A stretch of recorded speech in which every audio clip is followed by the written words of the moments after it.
huwag magsunog ng basura, huwag magtapon sa karagatan para mapangalagaan ng ating tabing dagat. At para naman sa mga hayop, yun naman po yung itatali, kung halimbawa po yung aso, itatali po siya.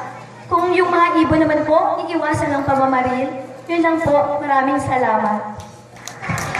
Turuan po natin ang ating mga anak na magtanim, imbis na manira, magtanim na sa ganon, maiwasan ang mga kalamidad. Sa mga hayop naman po, ako po mahilig sa hayop. Ang unang-una po natin gawin sa ating mga hayop, huwag po nating ituring silang hayop. Ituring po natin silang katulad rin natin, may buhay. Kailangan ng pagmamahal, pag-aaraga, turuan rin natin silang makisalamuha sa mga tao para ang mga tao matuto silang mahalin nila